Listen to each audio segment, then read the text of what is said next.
আমাকে মামুন আজকে আহ্বান জানিয়েছেন যে আপনি আপনার অভিজ্ঞতা দিয়ে জুলাই বিপ্লব এবং অতঃপর এই বিষয়ে আপনি কথা বলবেন অভিজ্ঞতা নিয়ে। আর আমাদের মামুন তিনি তাত্ত্বিক বিষয়গুলো নিয়ে একটা থিওরিটিক্যাল পার্সপেক্টিভে এই বিষয়গুলোকে একটা মেলবন্ধন করে নেবেন, মানে এই জায়গাটা দাঁড় করিয়ে দিবেন আপনাদের সামনে, সেই আলোচনাটা করবেন।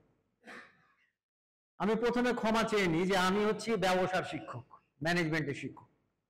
একদম প্রথম দিন থেকেই এই ইউনিভার্সিটিতে আমি 88 সালে ভর্তি হয়েছি। ওই দিন থেকে আমি শেখা শুরু করেছি যে decision should be made and action should be taken only when, মানে সিদ্ধান্ত তখনই নেবেন এবং অ্যাকশন তখনই নেবেন যখন added benefit exceed added cost. কথাটা বুঝতে পারলেন? মানে আমরা ব্যবসার লোক, টাকা ছাড়া কিছু বুঝি নাই। একটা প্রবলেম আছে, প্রবলেম সারাতে যদি 100 টাকা লাগে এবং প্রবলেম সারার পর যদি 50 টাকা লাভ হয়, আমি প্রবলেম নিয়ে সারা জীবন চলবো। আমার ম্যানেজমেন্ট আমাকে এই শিক্ষা দেয়। আমি আপনাকে এই জায়গাটুকু দাঁড় করাচ্ছি। আমি জুলাই বিপ্লব আন্দোলন সংগ্রাম কি বলবো, আমার কতটুকু অভিজ্ঞতা আছে। আমি বলতে শুনি যে আমার থেকে জুনিয়র মানে আমার থেকে নবীন 1 বছর 2 বছর নবীন হলেও তাদেরকে বলতে শুনি যে আমি প্রবীণ শিক্ষক। তাহলে আমি কি শিক্ষক? আমি মাঝে মাঝে চিন্তা করি এটা ব্যাপার যে আমি নর্মালি বলি যে আমার মাননীয় ভাইস চ্যান্সেলর আমার থেকে ছোট, তিনি আমার পরে ইউনিভার্সিটিতে জয়েন করেছেন, শিক্ষক হয়েছেন পড়েন, তিনি নিজেকে নবীন ক্লেম করেন বা প্রবীণ ক্লেম করেন। তাহলে তো আমাকে বলতে হবে আমি বৃদ্ধ হয়ে গেছি এখন, কিন্তু আমি মনে করি আমি নবীন। আমি আপনাদের মতো, আমি নবীন বলেই বেঁচে আছি এখানে। আলোচনা শুরু করার আগে একটা জিনিস ক্লিয়ার করে নেওয়ার প্রয়োজন আছে। আমি আলোচনা করব জুলাই বিপ্লব নিয়েই করব এবং আমার অভিজ্ঞতা দিয়ে করব। তার আগে আমি আমার যে শিক্ষা, সেই শিক্ষাটা আমাকে শিখিয়েছে যে প্রত্যেকটা জায়গায় আলোচনা করতে গেলে একটা বায়াস কাজ করে, যে কোনো মানুষ বায়াস। এটা হচ্ছে বিএনপি বায়াসে কথা বলছে, এটা আওয়ামী লীগের বায়াসে কথা বলছে। আমি বায়াস ফ্রি কিনা সেই জায়গাটা আপনাকে আগে আমাকে উপস্থাপন করতে হবে যে আমি কোন অ্যাঙ্গেলে কথা বলছি আপনাকে। আমার কোন শিক্ষা আমাকে এই কথা বলার জন্য আমাকে আপনাদের সামনে নিয়ে এসছে। আমার শিক্ষা আমাকে বলে, আমি ম্যানেজমেন্টের শিক্ষক হলেও আমি ক্রিটিক্যাল ম্যানেজমেন্ট স্টাডি নামে ম্যানেজমেন্টের একটি স্পেশাল ব্রাঞ্চ আছে, ওখানে কাজ করি। মানে আমি ওখানে পড়ি, এখনো পড়ি। 20 বছর ধরে ক্রিটিক্যাল ম্যানেজমেন্ট স্টাডিজ পড়ছি আমি এখনো শিখতে পারিনি। আমার এক শিক্ষক বলতেন, যিনি নিজের ভাষা ভালো জানে না সে অন্য ভাষা ভালো জানতে পারবে না। আমি বাংলা ভালো জানি না বলে আমি ইংরেজি ভাষাও আমি ঠিক মতো শিখতে পারি না। বইগুলো যদি বাংলা যে ট্রান্সলেটেড হয় সেই ভাষাগুলো আমি বুঝতে পারি না, আর ইংলিশের গুলো বুঝি কিন্তু আপনাকে বোঝাতে পারবো না। এই এক ধরনের দুর্বোধ্যতা আমাদের মধ্যে থাকবে এখানে আজকের আলোচনার মধ্যে। ক্রিটিক্যাল ম্যানেজমেন্ট স্টাডিজ পড়তে গিয়ে আমাদের যেমন post colonial theory, post structuralism থেকে শুরু করে আমার ভাবার হাইব্রিডিটি থেকে শুরু করে আমাদেরকে পড়তে হয়েছে যে জিনিসগুলো আপনাকে বলছি, মার্কস থেকে এগুলো পড়তে হয়েছে আমাদেরকে হেবারমাস পড়তে হয়, আমাদেরকে ফ্রাঙ্কফুর্ট স্কুল অফ থট পড়তে হয়েছে। আমার ম্যানেজমেন্টের প্রয়োজনই বলছি আমি। ফলে আমি আমার ভ্যালুটা আপনার সামনে উপস্থাপন করলাম। আমার আলোচনাগুলো লিঙ্ক করবে হয়তো বা থিওরিটিক্যালি আমি যাবো না, কারণ থিওরি দেওয়ার জন্য এখানে আমার বন্ধু আছে, আমার নেতা আছে, আন্দোলনের সরাসরি নেতা, তিনি এই জিনিসগুলোকে সামনে নিয়ে আসবেন। আমি দুটো শব্দ আগে ইউজ করবো, তারপরে অন্য আলোচনায় ঢুকবো। একটা হচ্ছে ফিলোসফিক্যাল উইজডম, আর একটা হচ্ছে ডগমেটিজম। বাংলা বলবো না, বাংলা বলতে আমার খুব ভয় লাগে। এই ইউনিভার্সিটিতে অনেক শিক্ষক মারা গেছে, ঠিক আছে? এই আলোচনায় যদি আমি ঢুকি, আমি বেরিয়ে আসতে পারবো কিনা ওই জায়গা থেকে আমার কিন্তু সংকট হয়, সংকোচ লাগে। কিন্তু তারপরেও আমি আলোচনা করব যে ফিলোসফিক্যাল উইজডম আমাকে কি শেখায়, কি কি কোশ্চেন করতে শেখায়, এই জায়গাটা জানতে হবে আমাকে। ডগমেটিজমের যে বাংলা ডিকশনারিতে আছে সেটা ডগমেটিজমের বাংলা না, আপনাদেরকে এটা ধারণা করতে হবে। সেকুলারিজমের বাংলা যেটা অভিধানে আছে সেটা সেকুলারিজমের বাংলা না, আপনাকে এটাও ধারণায় আনতে হবে। উনি আলোচনা করবেন হয়তো বা হেগেলের কন্ট্রাডিকশন থেকে, তারপরে প্রাক্সিস থেকে শুরু করে হয়তো বা সে ইমানসিপেশনের দিকে যাবে।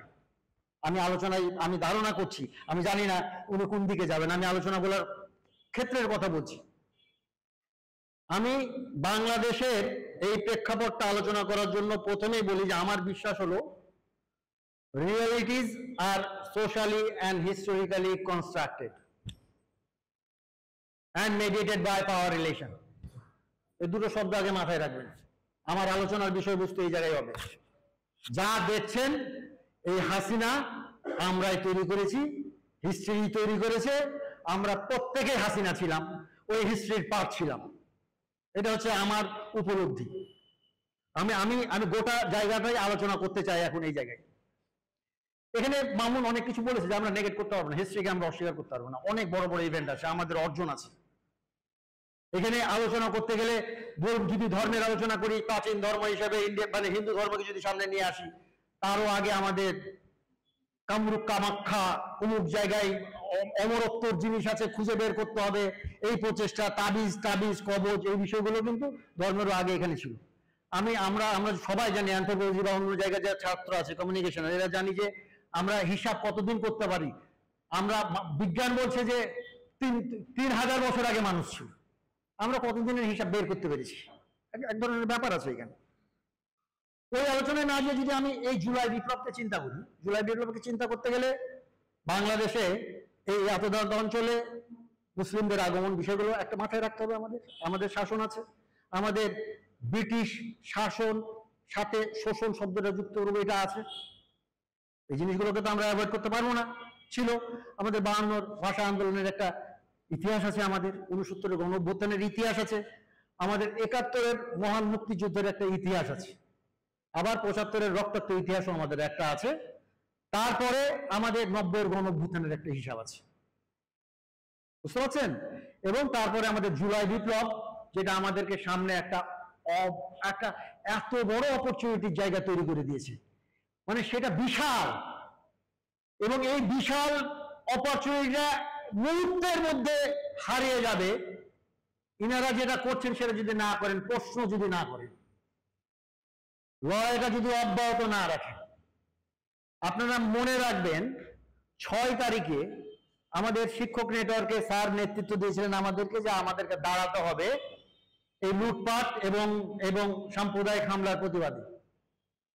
কারোর কাছে যদি ভিডিওটা থাকে আপনারা লক্ষ্য শুনে নেবেন, আমরা বলেছিলাম এই জুলাই বিপ্লবে, ছাত্র জনতার বিপ্লবের ছাত্ররা যে বিজয় এনে দিয়েছে, রাষ্ট্র সরকার যখনই গঠন করবে, মানে আমাদের এই আমাদের ইন্টারিম গভর্নমেন্ট বলবো না, আমরা অন্তর্বর্তীকালীন সরকার, এতে ছাত্র নেতৃত্বের শরিকানা নিশ্চিত করতে হবে, যাতে করে এই আন্দোলনের যে তেজ, আন্দোলনের যে উত্তাপ, আন্দোলনের যে আকাঙ্ক্ষা, কমন উইল যেটাকে বলেন, উনি বলবেন যে উইল, আকাঙ্ক্ষা, এটা যেন বাস্তবায়ন করার একটা মিনিমাম জায়গা আমরা তৈরি করতে পারি। আমি বলছি না ম্যাক্সিমাম জায়গা আমরা তৈরি করতে পারি, মিনিমাম লড়াইয়ের জায়গাটা আমরা যেন তৈরি করতে পারি। ওখানে একটা এজেন্ট যেন আমার থাকে। আমি যদি বলি যে আমাদের আপনাদের একটা লোক অন্তত পক্ষে থাকে যে ভয়েস রেজ করতে পারবে। আমরা জানি যে রাজনীতি কঠিন জিনিস, আমি অ্যানার্কিস্ট না, সে আমি বলবো না যে স্ট্রাকচারের দরকার নাই, এমনি সব ভালো চলবে, ওই জায়গায় আমি যেতে পারবো না, আমি নেগেট করতে পারবো না। এখন এই ব্যুরোক্রেসির মধ্যে থাকতে হবে। ম্যাক্সওয়েল যে ব্যুরোক্রেসি দিয়েছে, আমরা সেই ব্যুরোক্রেসি প্র্যাকটিস করি না। সমস্যা হলো এইটা। আমি আপনাকে একটা জিনিস খুব সোজাভাবে বুঝাই। আমি কালকে একটা ফিচার দেখছিলাম, মানে একটা ফিচার মানে একটা ইন্টারভিউ দেখছিলাম। ইন্টারভিউ দিচ্ছেন একজন মেজর জেনারেল সাহেব, যিনি আমাদের তত্ত্বাবধায়ক সরকারে, তত্ত্বাবধায়ক তো এই ইন্টারিম গভর্নমেন্টে আছেন। তিনি বলছেন নদী চুরি হয় নাই, সাগর চুরি হয়েছে, প্রশান্ত মহাসাগর চুরি হয়েছে। আপনি তো এই প্রশান্ত মহাসাগর চুরি হয়েছে এই নিয়ে শান্তিতে দাঁত কালিয়ে থাকলে চলবে না। উনাকে বলতে হবে কোথায় কোথায় চুরি হয়েছে, যেন পরবর্তী গভর্নমেন্ট চুরি করতে গেলে আমরা ধরতে পারি যে এই জায়গায় চুরি হওয়ার সম্ভাবনা আছে। আমি আপনাদেরকে জায়গাগুলো দেখিয়ে দিচ্ছি। সংস্কার রাতারাতি হবে না। আমি একটা ছোট্ট ফেসবুকে লিখেছিলাম যে এই দেবদূত দিয়ে সংস্কারের যে প্রচেষ্টা করা হচ্ছে সেটা সাস্টেইন করবে না আনটিল আনলেস আমরা পলিটিক্যাল ফোর্সকে, পলিটিক্যাল উইলকে এটার সাথে ম্যাচ না করাতে পারি। কারণ সাস্টেইন এটা কার্যকর করবে কি? পলিটিক্যাল পার্টি বলে তো করবে।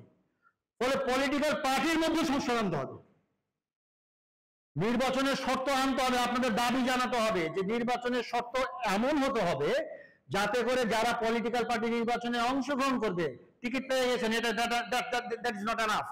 আপনাকে জবাবদিহিতা এবং গণতন্ত্র যে আপনি আপনার দলে প্র্যাকটিস করছেন সেটা প্রমাণ দিয়ে সে নির্বাচনে অংশগ্রহণ করতে হবে, নাহলে তো আপনি গণতন্ত্র নিশ্চিত করবেন না। আবার তো ভূতকে বসাবেন। আমরা তো রাক্ষস পছন্দ করি, আমরা তো কোশ্চেন করতে শিখি নাই। সবচেয়ে সমস্যা হলো যে আমরা শিখেছি যে টেকেন ফর গ্রান্টেডনেস কে চ্যালেঞ্জ করো, কোশ্চেন ওইখান থেকে শুরু করো। আমাদের টেকেন ফর গ্রান্টেডনেস আমাদেরকে আটকিয়ে দেয়। ওই যে উইজডম এবং ফিলোসফিক্যাল উইজডম এবং ডগমেটিজমের যে কথাটা বললাম না, ওই টেকেন ফর গ্রান্টেডনেস আমাকে এখানে একটা ফিল্টার তৈরি করে। আমি এই কোশ্চেন গুলো করতে পারবো না, আমি এই জায়গাগুলো জানতে পারবো না, জানার অধিকার নাই, আমাকে এই বৈধতা দিতে হবে। উনার বউ উনি নেতৃত্ব দিবেন, উনার ছেলে উনি নেতৃত্ব দিবেন।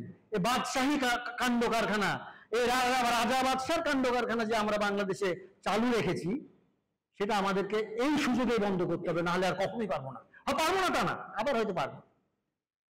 রোহানা জান দিয়েছে অনেকদিন আগে শ্রীলঙ্কায়, শ্রীলঙ্কান কমিউনিস্ট পার্টি এবার ক্ষমতায় আসলো। আপনাকে এই জিনিসগুলোকে মাথায় রাখতে হবে। বিপ্লব কখনো বৃথা যায় না। আমাদের 90-এর গণ অভ্যুত্থানের যে শিক্ষা, আপনাদের মতো আমরা মাঠে ছিলাম, আর পুলিশ যদি তখন সেই ভূমিকাটা পালন করতো, আমরা আপনার সামনে দাঁড়িয়ে থেকে বক্তৃতা দেওয়ার মতো জায়গায় থাকতে পারতাম না। আজকে আমরা লাশ হয়ে কবরে শুয়ে থাকতাম। 90-এর গণ অভ্যুত্থানের প্রেক্ষাপটে আপনাদেরকে কথা বলছি। আমরা রিল্যাক্টেন্ট ছিলাম যে না, স্বৈরাচারের পতন ঘটিয়েছি, অটোমেটিক্যালি গণতন্ত্র আওয়ামী লীগ বিএনপি আমাদেরকে উপহার দিবে। আওয়ামী লীগ মোজে তেল দিচ্ছে এইভাবে যে ক্ষমতায় আসতে পারলে না। পিপুলস উইল, জনগণের আকাঙ্ক্ষা, আওয়ামী লীগের আকাঙ্ক্ষা তো আকাঙ্ক্ষা হবে না, বিএনপি ক্ষমতায় চলে আসে। পরিস্থিতি চেঞ্জ হয়ে গেল।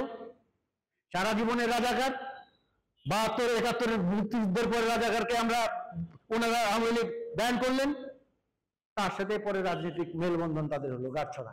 এই ইতিহাসগুলো ভুললে হবে না। এবং পরবর্তী তারা ক্ষমতায় আসলেন ওই প্রক্রিয়ার মাধ্যমে। আমি গোটা বাংলাদেশের ইতিহাসগুলো তো ক্লিয়ার করতে হবে। আমাকে কেন বলা হয় যে শেখ খালেদা জিয়া আপসহীন নেত্রী? এই কথাগুলোকে আপনারা তো স্টুডেন্ট হিসেবে জানেন কেন বলা হয় আপসহীন নেত্রী। কারণ এরশাদ বিরোধী যখন আন্দোলন হচ্ছে, নির্বাচনে আমরা কেউ যাবো না সিদ্ধান্ত নিয়েছি, হঠাৎ করে শেখ হাসিনা নির্বাচনে চলে গেলেন, খালেদা জিয়া অটল থাকলেন যে না আমি নির্বাচনে যাবো না। এই জায়গা থেকে তার নাম আপসহীন নেত্রীর জায়গাটা আসছে। ফলে নির্বাচনে ওই পলিটিক্সে শেষ নাই এই কথাগুলো শিখেছি, কিন্তু এত শেষ নাই এটা আমাদেরকে নতুন ভাবে ভাবায় যে আসলে শেষ নাই বলতে আমরা কি বুঝি। জিনিসগুলো খুবই গুরুত্বপূর্ণ, আপনারা মাথায় রাখবেন। কার সাথে কার অ্যালায়েন্স হবে? নাকের সামনে খাবার, সবচেয়ে বড় দল, হাত বাড়াবার সাহস পাচ্ছি না। হাতের সামনে, নাকের সামনে খাবার, খাবার মানে বাংলাদেশ, শাসন ক্ষমতা হাতের সামনে, বাড়াবার দূর থেকে ভয়েস দিচ্ছে না, যা চলছে চলুক, ছাত্রদের আকাঙ্ক্ষা পূরণ হোক, ঠিক আছে। আর এক দল তার চরিত্রই চেঞ্জ করে ফেলবে, চরিত্র চেঞ্জ করে বলছে এখন যে না, এরা মানে আমাদেরকে মানুষের পাশে দাঁড়াতে হবে, কাতারে দাঁড়াতে হবে, আমাদেরকে ভালোবাসার রাজনীতি শুরু করতে হবে। ক্ষমতার উত্তাপের জন্য নয়, আপনাদের অবস্থান এবং বর্তমান বাস্তব পরিস্থিতির উপর চিন্তা করতে হবে। আপনাকে আরো কিছু জিনিস চিন্তা করতে হবে। আমি ইন্টারন্যাশনাল পলিটিক্যাল ইকোনমিও পড়ি, যেটি ম্যানেজমেন্টের স্টুডেন্ট। আপনি অনেক কিছু বলতে পারেন, ছাত্র হিসেবে আপনি ফ্রি, আপনি বলতে পারেন আমি এটা করবো না, আমি ওটা করবো না। আমি পারবো না, স্যার পারবে না, কারণ আমি প্রফেসর হিসেবে যখন যে কথাটা বলবো তার স্কলারলি এভিডেন্স থাকতে হবে, না হলে আমি আমার কথা আমি বলতে পারবো না এই ক্লাসরুমে আমার ছাত্রদের সামনে। মাঠে যান, বক্তৃতা দিতে দেন রাজনৈতিক, আমি এমন এমন কথা বলবো তারা খুশি হয়ে তালি মারতে মারতে বাড়ি যাবে, হই হই হই করতে করতে, যেটা আমি ইদানিং আমাদের বিশ্ববিদ্যালয়ের শিক্ষকদের মধ্যে দেখছি। হুক্কা হুয়া, জানছেও না যে হুক্কা হুয়া বলাটা আসলে বিশ্ববিদ্যালয়ের শিক্ষক হিসাবে যায় কি যায় না। আমি নর্মালি জ্ঞানের জায়গা থেকে আলোচনা করছি এখানে। এখন বাংলাদেশের অর্থনৈতিক অবস্থাটা কেমন? আমরা শুনছি যে পুকুর চুরি হয়ে গেছে। এক ব্যক্তি আমি কোনোদিন এত ভয় পাইনি যেদিন আমি জানলাম শেখ হাসিনা এমন এক ব্যক্তিকে বাংলাদেশের ব্যাংকিং খাত তুলে দিয়েছিলেন যিনি বাংলাদেশের নাগরিকই না, যিনি বলে বাংলাদেশের নাগরিকত্ব জমা দিয়ে বাংলাদেশে স্থায়ীভাবে বসবাসের সুযোগ একদিনে গ্রহণ করেছেন এবং সেই সরকার তাকে তার অনুমোদন দিয়েছেন। আপনি একটা চিন্তা করেন, বিদেশি একটা মানুষ বাংলাদেশের ফাইন্যান্স সেক্টরটা চালাবে, ব্যাংকিং সেক্টরটা চালাবে, এই অনুমোদন একটা রাজনৈতিক দল কিভাবে দেয়?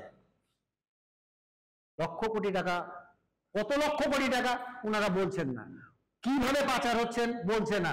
আমরা জানতে চাই, প্রশ্ন করেন কোথায় গেছে, কার মাধ্যমে গেছে, কিভাবে গেছে, ওই জিনিসটাকে আনতে হবে। বাংলাদেশের সবচেয়ে বড় হচ্ছে ব্যুরোক্রেসি। ব্যুরোক্রেসি নিয়ে কেউ কথা বলছি না। আমি বিশ্ববিদ্যালয়ের চোর শিক্ষক, আওয়ামী লীগের সুবিধাবাদী চোর শিক্ষক। চোর শিক্ষক হয়ে আমি হয়তোবা, আপনারা এখন জানেন ওপেন সিক্রেট, যে হয়তোবা একটা ব্ল্যাঙ্ক চেক দিয়েছিলাম, 2 কোটি টাকা দিয়ে ভাইস চ্যান্সেলর হয়েছিলাম। হয়তোবা 2 কোটি টাকা কামাতে পেরেছিলাম, অথবা 4 কোটি টাকা কামাতে, 2 কোটি টাকা কামাতে পারিনি, অথবা 4 কোটি টাকা কামাতে পেরেছিলাম। আমি হচ্ছি সবচেয়ে দুর্নীতিবাজ, ধরেন কথার কথা। সচিবালয়ের পিয়নের ছেলে বিদেশে পড়ে, টাকা কোথা থেকে আসে? এই গভর্নমেন্ট স্টেবল হতে পারছে না, তার কারণ তো একটাই, যার কাছে তথ্য আছে, যার কাছে ফাইল আছে, যারা সমস্ত কিছু তথ্য দিয়ে তত্ত্বাবধায়ক সরকারকে সহায়তা করবে, তারাই চোর। আমি যদি এই কথাটা বলি, আপনাকে বিশ্বাস করবেন কি করবেন না তার আপনার ব্যাপার, কিন্তু প্রত্যেক ক্ষেত্রে অসহযোগিতা চলছে এই সরকারের সাথে। তারা যে একটা হিসাব দিবে পাচ্ছেন না। তাহলে পুলিশকে যেমন বলে দিলেন যে 174 জন পুলিশ যারা জয়েন করেনি তাদের আর জয়েন করার দরকার নেই। কেন বলছেন না যে আমলারা এখনো জয়েন করছেন না, ফাইলপত্র দিচ্ছেন না, তাদের বিরুদ্ধে আজকে থেকে রাষ্ট্র ব্যবস্থা গ্রহণ করবে? ভয় কোথায়? কাকে ভয় পাচ্ছে তারা? তাদের সাথে আপনারা আছেন, তাদের সাথে গোটা জাতি আছে। এখন ভয় কাকে পাচ্ছেন আপনারা? আমি তো অতঃপরের গল্প করছি, আমি তো অভ্যুত্থানের গল্প করছি না। আপনাকে কোন কোন জায়গায় আপনাকে এই জায়গাগুলোকে নিশ্চিত করতে হবে। আপনি যদি ওই স্ট্রাকচার যেটা আমার বাংলাদেশকে চালাবে, ওই জায়গাটাকে যদি ঠিক না করতে পারেন, আপনি কোনো জায়গা ঠিক করতে পারবেন না। এটা হচ্ছে প্রথম জায়গা। ব্যুরোক্রেসিতে হাত দিতে হবে। এবং ব্যুরোক্রেসিকে ভাঙার দুটো অ্যানার্কিজম একটা পদ্ধতি, আর একটা পদ্ধতি হচ্ছে ব্যুরোক্রেসির মানে ক্ষমতা মানে কমানোর জন্য। সেটা হলো আপনি আমরা তো অনলাইনে চলে গেছি অলরেডি, সবকিছু অনলাইনে দিয়ে দেন। প্রত্যেক জায়গায় আমি দরখাস্ত করলাম অনলাইনে থাকে, আমি জানবো আমার সিরিয়াল এখানে, আমার পরে সিরিয়ালে যদি পাস হয়ে যায় আমি জানতে পারবো কেন ওটা পাস হলো। আন্ডার টেবিল ট্রানজাকশন বন্ধ হয়ে যাবে অটোমেটিক্যালি, আমি যদি সবকিছু অনলাইনে নিয়ে আসতে পারি। আমাকে যে পাসপোর্ট অফিসে যে আমাকে ঘুষ দিতে হবে না, আমাকে পুলিশ ক্লিয়ারেন্স দিতে ঘুষ দিতে হবে না। পুলিশের জন্য ডেফিনেটলি পুলিশ যা কাজ করেছে এটা মাপযোগ্য কাজ, এটা ক্ষমাযোগ্য কাজ। পুলিশকে কখনোই সরকারের হাতে রাখা যাবে না। আমরা কোনো সরকারকে আর বিশ্বাস করবো না। পুলিশের জন্য আলাদা কমিশন করে দেবো। পুলিশকে নিয়ন্ত্রণ করবে। এবং যেভাবে পৃথিবীর অনেক দেশেই, আমি আপনাকে উদাহরণ দেবো না, বলে যে উন্নত দেশের কথা বাদ দিন, আসলে উন্নত দেশের বিষয়গুলো আনা যাবে না। আমরা আপনাদেরকে আয়নায় আপনার চেহারা দেখতে হবে। এখানে ভাবা একটা কথা বলেছে যে মাল্টিকালচারিজম, আমার তো খুব ইচ্ছা হয় যে আপনি কি করছেন সেটা আয়নায় আপনাকে দেখানো। হাইব্রিডিটি থিওরি দেওয়ার ক্ষেত্রে বলেছে, বলে আমি সমালোচনা করছি, আমার চেহারা কিন্তু আয়নায় দেখছি না। এটা একটা বড় সংকট। আমি কে? রিয়েলিটি তো আকাশ থেকে এসে পড়বে না।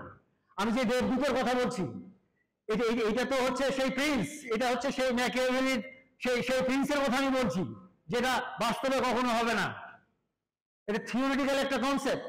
ওই থিওরিটিক্যাল কনসেপ্ট দিয়ে আপনি একটা পার্টিকে যেমন চালাতে পারবেন না, একটা নেশনকেও চালাতে পারবেন না। এটাকে একটা পলিটিক্যাল ফোর্স দিয়ে চালাতে হবে।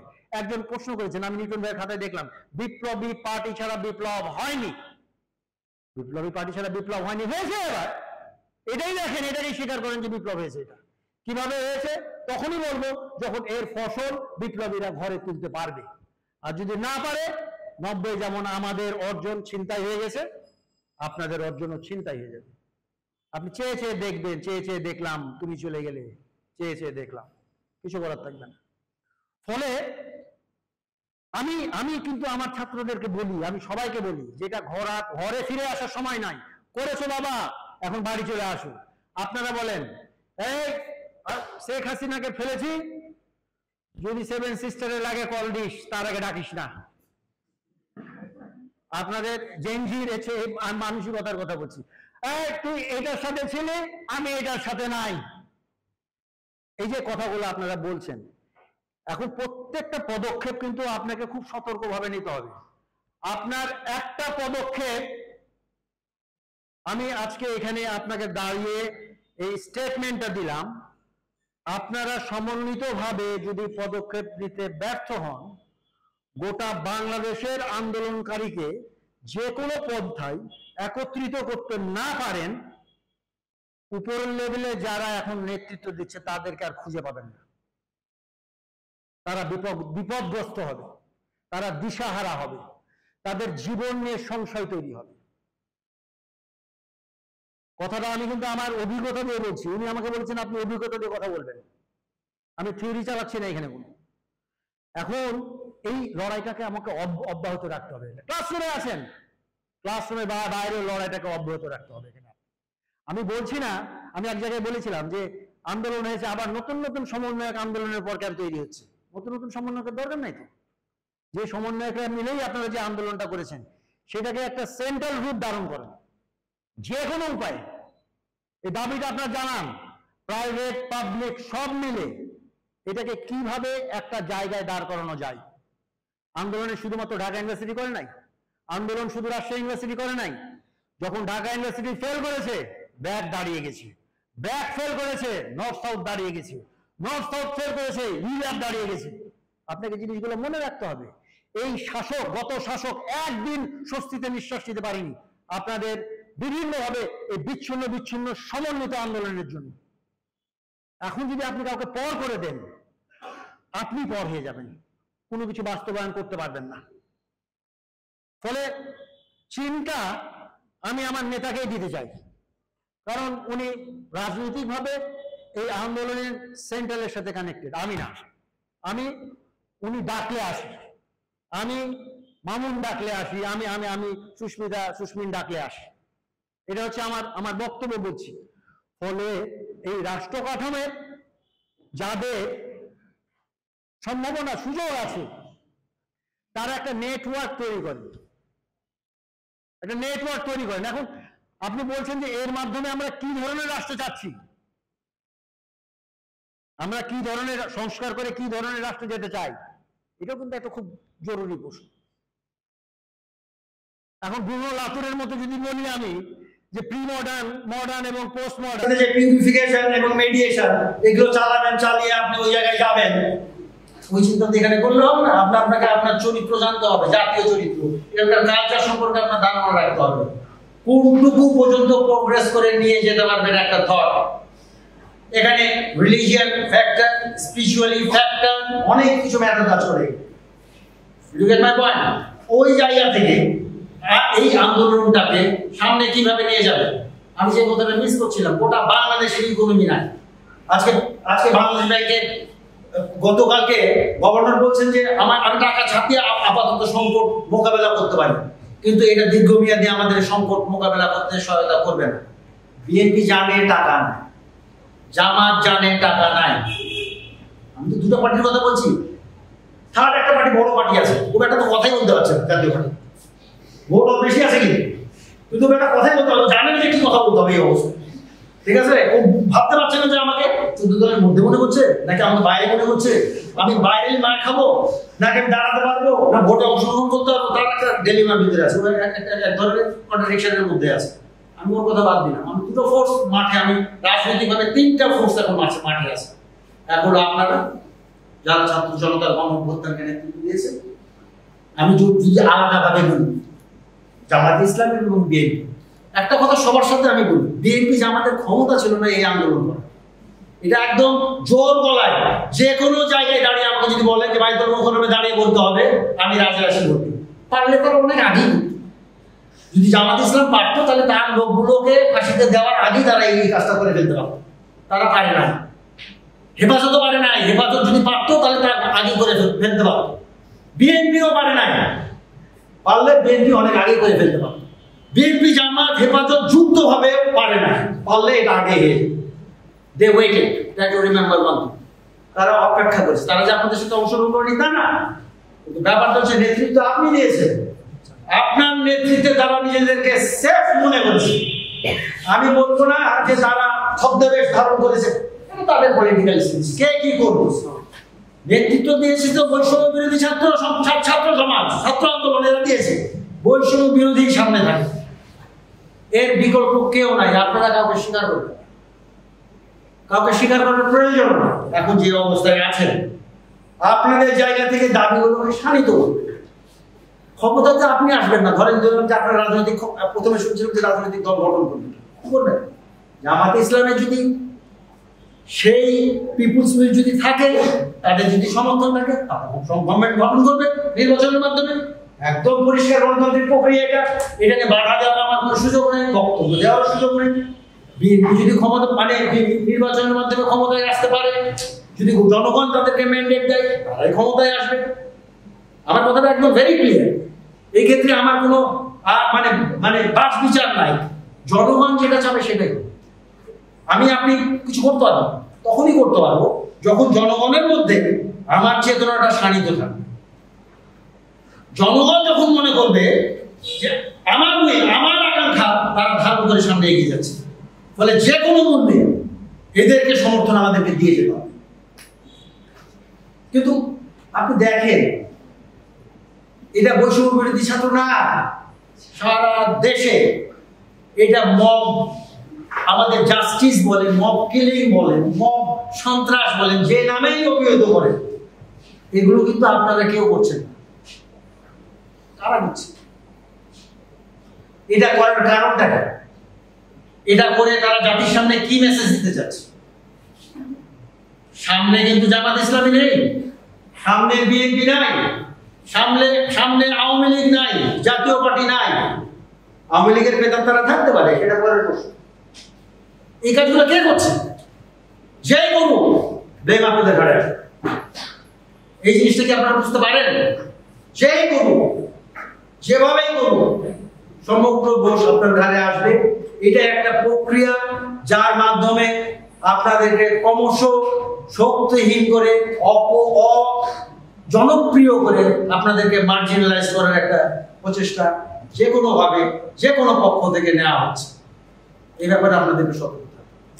এবং এই ব্যাপারে আমি এক জায়গায় বলেছিলাম যে এই রাষ্ট্রকে বিএনপি বলছে যে নির্বাচনের রোডম্যাপ ঘোষণা করো। আর নির্বাচনের রোডম্যাপ ঘোষণা করার সময় আসে নাই, রাষ্ট্র সংস্কারের রোডম্যাপ ঘোষণা করেন, পরিষ্কার ডিক্লারেশন দিয়ে দেন যে আপনি কি কি সমর্থন করবেন আর কোন কোন জিনিস যারা ঘটাবে তাদের দৃষ্টান্তমূলক শাস্তি দিবেন। বৈষম্য বিরোধী ছাত্র সমাজের বসে এখনই অতি সত্ত্বর তাদের বসে একটা রাজনৈতিক একটা প্রচারপত্র, একটা সাংগঠনিক একটা রূপরেখা জনগণের সামনে দেওয়ার সময় এসেছে। সারা দেশে যা ঘটছে আপনারা সেটা সমর্থন করছেন কিনা, এবং সমর্থন করছি না এটা আপনার দায় মুক্তি দেয় না। একটা বিপ্লব করেছে, সমর্থন না করতে পারলে সেটাকে প্রতিহত করার জায়গায় আপনাকে যেতে হবে। আমি একদম পরিষ্কার ভাবে বলছি আপনাকে, আপনার সাপোর্ট আছে। আমি যাদের বলছি, আপনার বলতে আমি জুলাই বিপ্লবের অংশগ্রহণকারী হিসাবে বলছি, আপনাকে আমি জুলাই বিপ্লবের অংশগ্রহণকারী হিসাবে চিহ্নিত করছি। ফলে খুব ক্রিটিক্যাল সময় কিন্তু আমরা পার করছি। আপনাদের সহযোগিতার যোদ্ধাদের যদি মৃত্যুর মুখে ঠেলে দিতে না আসেন, তাদেরকে যদি অজনপ্রিয় করে, আপনাদের সবাইকে অজনপ্রিয় করে এমন লেম জায়গায় আপনাদেরকে নিয়ে চলে যাবে, এই জায়গায় যদি না যেতে চান, প্লিজ ফর গড সেক আপনারা বসে আপনাদের কর্মসূচি ঘোষণা করেন। রাজনৈতিক কর্মসূচি, সাংগঠনিক কর্মসূচি, যার মাধ্যমে গোটা জাতি জানতে পারে। পলিটিক্যাল পার্টির ঘোষণা আমি বলছি না। আপনারা তো প্রথমে বারবার ভুল করেছেন, আপনারা ভুল করেছেন, স্যাররা ভুল করেছে, আমরা ভুল করেছি, এমন কাজ করে বসেছি, গোটা জাতি বিভ্রান্ত হয়ে গেছে। সেন্ট্রালে এতগুলো ঘটনা ঘটেছে, আমি এগুলো বলতে চাই। অনেকগুলো ঘটনা ঘটেছে, জাতি কিন্তু বুঝতে পারছে না আসলে কোনটা কোন দিকে যাবো, কোনটা কি হচ্ছে না হচ্ছে, এই স্যাররা কি চিন্তা করছে, ওই স্যাররা চিন্তা করছে, ওই বুদ্ধিভিত্তিক গ্রুপটা কি চিন্তা করছে, এইরকম জায়গায়। আমার কথা হচ্ছে আপনারা তো মুক্ত। আমি বৈষম্য বিরোধী ছাত্র সমাজকে বলছি আপনারা তো মুক্ত, আপনারা বসেন। আমি রাজনৈতিক মেন্টেনের কথা বলছি না। একটা ঘোষণাপত্র রাজনৈতিক দলগুলোর মতো একটা প্রচারপত্র তৈরি করেন ইমিডিয়েটলি, উইদিন এ উইক, সময় বেশি নাই আমাদের, কালকে জামাত ঘোষণা দিয়েছে 1 বছর সময় দেওয়া যেতে পারে, যেটা মুখে বলেছেন আমি বিশ্বাস করি। দেশের যে অর্থনৈতিক কাঠামো, আপনি আওয়ামী লীগ কিন্তু খুব খুব বড় পলিটিশিয়ান, জামাতকে মারার জন্য জানে যে ফাঁসিতে ঝুঁকিয়ে জামাতকে মারা যাবে। জামাতের যে ইকোনমি সেটা কিন্তু সে তারা উঠে, যত ইকোনমিক ইনস্টিটিউশন আছে জামাত এখন সুন্দর হয়ে ভালো হয়ে তাদের ইকোনমিক যে তাদেরই বলছেন অন্য কারণে সেগুলো পুনরুদ্ধারের ব্যস্ত আছে, যেন তাদের অর্থনৈতিক কাঠামোটাকে তারা সুদৃঢ় করতে পারে। এই অপেক্ষায় তারা আছে, যতদিন পর্যন্ত ইকোনমিটা দাঁড় করে যাবে তারপরে তারা কি করবে আমি জানি, এটা জনগণ দিক, কিন্তু দে আর ইন দ্য প্রসেস যে তাদের যেগুলো হারিয়েছে সেগুলো তাদের পজিশনে নেওয়া। এগুলো কিন্তু আপনাদেরকে জেনে নিতে হবে, এটা আপনাদেরকে বুঝে নিতে হবে। এতগুলো সন্ত্রাসী সুইডেন আসলাম অমুক তুমুক কিভাবে জেল থেকে বাইরে, আপনারা বললেন অভ্যুত্থান, সুইডেন আসলাম কি আপনার সাথে অভ্যুত্থান করেছিল না? এই ব্যাপারটা কিভাবে বাইরে, এই যে ডাকাতটা তাকে আর্মি অফিসারকে মেরে দিল, সেগুলো কয়েকদিন আগে অস্ত্র সব ধরা পড়েছিল, সে কিভাবে বেরিয়ে আসে? ভূত আছে কোথাও, এই ভূতগুলোকে আইডেন্টিফাই করার দায়িত্ব দেন। কোনোভাবে এই ভূতগুলোকে রাখা যাবে এবং এদেরকে আইডেন্টিফাই করতে, না হলে কিন্তু টোটাল জার্নিটাই বিপর্যস্ত একদম পরিষ্কার ভাবে হচ্ছে। বিএনপি লাফিয়ে কিন্তু আরো আগে বলি যে আমি ক্ষমতা নেই, দেশের অর্থনৈতিক পরিস্থিতি ভঙ্গুর, দে আর ওয়েটিং।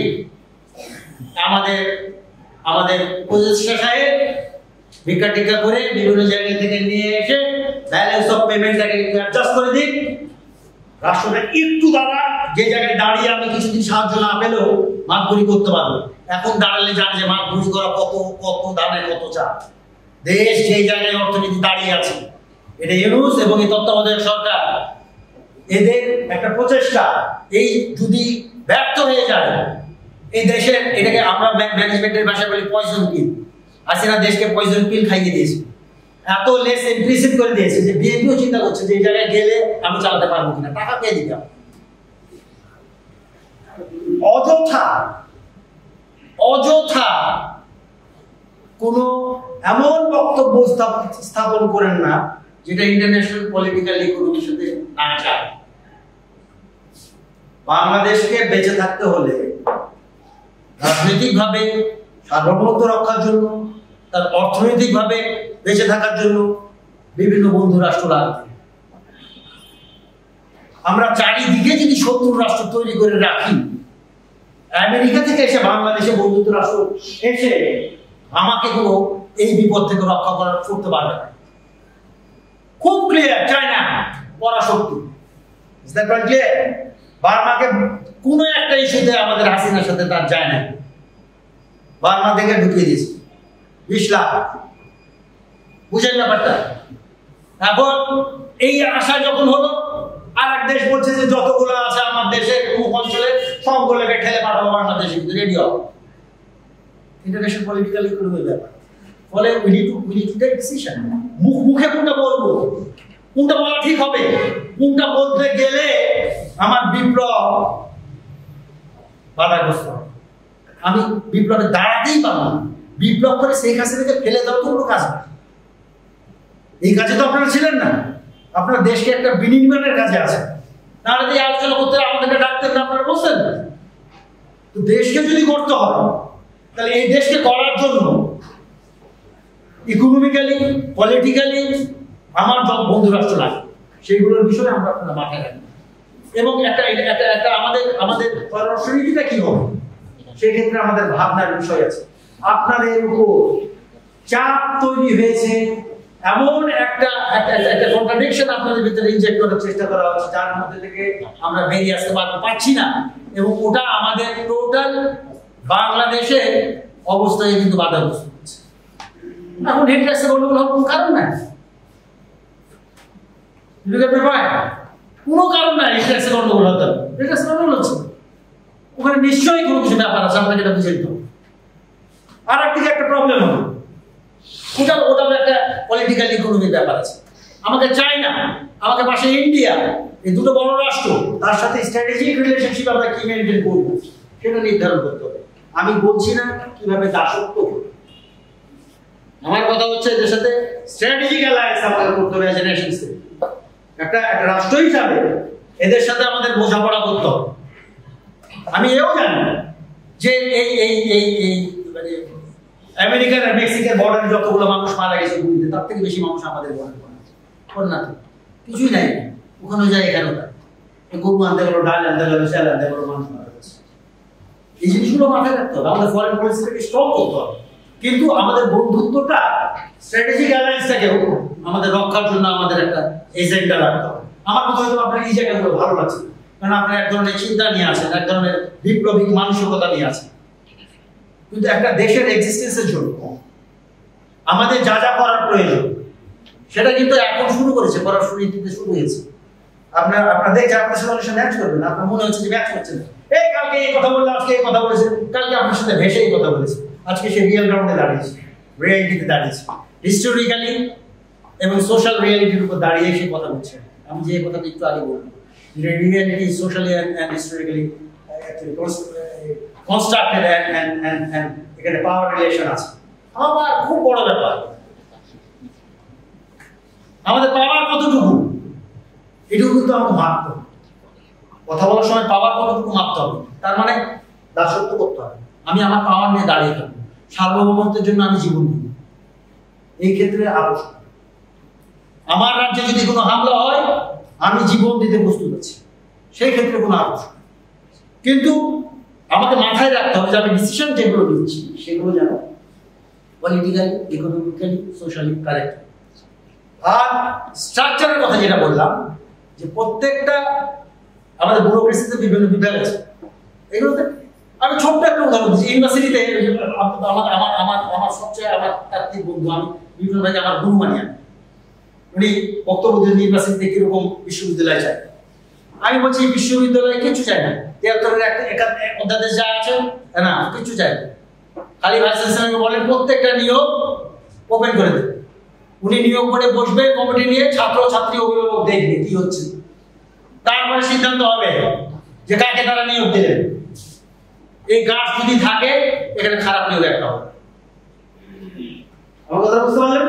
প্রত্যেকটা সিদ্ধান্ত ওপেন করে দেবে, গোপন তো কিছু নাই এখানে। আপনি আপনার বউয়ের সাথে, সন্তানের সাথে কোনো কাজ করছেন না, আপনি ইউনিভার্সিটির ইন্টারেস্টে সবচেয়ে বড় স্টেক হোল্ডার হচ্ছে ছাত্র।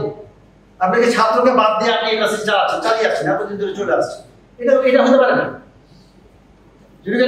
এই জিনিসটা আমাদের মাথায় রাখতে হবে। আমাদের এই জবাবদিহিটা, ছাত্র আমি ক্লাসে আসি না, শিক্ষক আপনি কথাই বলেন, কথা বলার সুযোগই না, আমি পড়াই না, আপনার পড়ানোর সুযোগই না। আমি আপনাকে চিনি, আপনি আপনার আমার কালকে চেম্বারে দেখা করবেন, আপনি আসলেন, আমি আপনাকে ফেল করবো। এগুলো কোথায় শেষ হবে? আপনি একজনের বিরুদ্ধে লড়াই করবেন, একজনের চাকরি যাবে, এটা শেষ হবে? জীবনে শেষ হবে। আপনাকে প্রত্যেকটা সেমিস্টারের শেষে একটা কাগজ, অ্যানোনিমাস একটা পেপার দেওয়া হবে, আপনার নাম থাকবে না, কিছু থাকবে না, আপনি ইভ্যালুয়েশন করবেন প্রত্যেকটা টিচার। সেই ইভ্যালুয়েশন করবে আমাদের প্রভিসি একাডেমিক আছে, ভিসি কে করতে হবে কেন? প্রভিসি একাডেমিক সেগুলো সব নিয়ে বসে প্রতি মাসে মিটিং করবে, প্রত্যেকটা সেমিস্টার ওয়াইজ ঠিক করবে। কোনো যদি এরকম খারাপ কিছু হয়, আমাদের ইউনিভার্সিটির নিয়ম আছে, আপনাদেরকে আজকে বলে রাখলাম, আপনাকেও সচেতন করার আমার দায়িত্ব আছে। আমরা কন্ট্রাকচুয়াল সার্ভিস করি, পার্মানেন্ট জব না। আমি যখন লেকচারার হলাম আমার চাকরি কনফার্ম করতে হবে। কনফার্ম কিসের ভিত্তিতে হবে? 73 একটা বলা হয়েছে কনফার্ম করতে হবে, আমার যোগ্যতা আছে এটা প্রুফ। কে প্রুফ দিবে? চেয়ারম্যান দিবে। যোগ্যতা আছে, চেয়ারম্যান কি জানে? চেয়ারম্যান কি আমার ক্লাস করেছে? যোগ্যতা সার্টিফিকেট আপনি দিবেন, আপনি দিলে আমার চাকরি কনফার্ম হবে। জায়গায় দাঁড়ান একটা লোক লেকচার হিসেবে জয়েন করে লেকচার হিসেবে মূল, যদি তার সেই যোগ্যতা না হয়। আমি এগুলো জানানো শিখেছি। এইরকম বিষয়গুলো প্রত্যেকটা সেক্টরে যদি নিয়ে আসতে চান, বসতে চান, আমি বসতে রাজি আছি। প্রত্যেকটা সেক্টর নিয়ে ইন্ডিভিজুয়াল আলোচনা করতে রাজি আছি। ইউনিভার্সিটিটাকে সোজা করার কোনো ব্যাপার নেই, এটার জন্য কোনো টাকারও দরকার নেই, আলাদা খরচ করারও দরকার নেই, 73 অ্যাক্টের ভায়োলেশনও দরকার নেই। এই 73 অ্যাক্টই আছে সব। গণতন্ত্র যেমন দেওয়া আছে, জবাবদিহিতা দেওয়া আছে। আমি গণতন্ত্র ইজ্জত করি, জবাবদিহিতা নেই। জবাবদিহিতা কে ইনশোর করবে? আপনি করুন, আপনি করছেন, আপনাকে সেই সুযোগই দেওয়া হয়েছে। আমি শিক্ষক এমন আচরণ করি যা আমার জন্যই আমি ছাত্র হয়েছি, এটা বুঝি না যে আপনি আছেন বলে আমার বউ বাচ্চা খাইতে পারে, এই চিন্তা আমি জীবনে করি।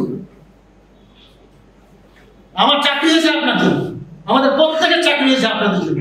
ছাত্র ছাত্রী আছে বলে শিক্ষক পদের চাকরি হয়, কর্মচারীর চাকরি হয়, কর্মকর্তার চাকরি হয়, উনি ডিসি হন এবং ওনার মান সম্মান সবকিছু হয় আপনাকে কিন্তু, কিন্তু আপনি হচ্ছেন সবচেয়ে নেগলেক্টেড। আপনার জায়গাগুলোকে ধরার কোনো চিন্তা আমরা করি না, আমরা খালি আমাদেরটা বুঝি। ঠিক আছে, দলবাজি রাজনীতি করি, এই করি সেই করি, এই কথাগুলো তো আপনাদেরকে বলতে হবে। আমি অতঃপরের জায়গায় একটাই কথা বলবো, আমি বারবার বড় কথা বলতে চাই না। ইউনিভার্সিটির ব্যাপারটা আপনার ছাত্র দেখে আমি এটা বললাম, আপনারা আপনার কেন্দ্রীয় নেতৃত্বকে অতি সতর্কগ্রস্ত বলেন এবং প্রাইভেট পাবলিক থেকে শুরু করে গ্রামগঞ্জ সব জায়গায়, যে সব জায়গায় আপনাদের লড়াইটা ছিল, যেখানে লড়াই ছিল না তাদেরকে আবার বুঝাই ঢোকানোর দরকার নাই, ওটা তারা এবার প্রবলেম দেখে। যারা যারা লড়াই ছিল আপনাদের কাছে তো সমস্ত এভিডেন্স আছে, তাদেরকে নিয়ে জাতীয় সম্মেলন ডাক দেন দরকার। জাতীয় সম্মেলন ডাক দিয়ে জাতীয় ইস্তিহার ঘোষণা করেন, ইস্তিহারে ঘোষণা করেন যে আমরা বাংলাদেশকে, এই সরকারকে বাধ্য করবো এই এই সংস্কারগুলো করার জন্য, এবং বাংলাদেশে এই এই অনিয়মগুলো যদি হতে থাকে, সেটা পুলিশ হোক, র্যাব হোক, অমুক হোক, আর্মি হোক, ব্যুরোক্রেট হোক, ইভেন তত্ত্বাবধায়ক সরকারের লোকজন হোক, তার বিরুদ্ধে আমরা ব্যবস্থা করব। এর বাইরে আপনাদের কাছে আর কোনো পরামর্শ। ধন্যবাদ সবাইকে, অনেকক্ষণ ধরে আমার বক্তব্য শুনলেন। আমি আপনাদের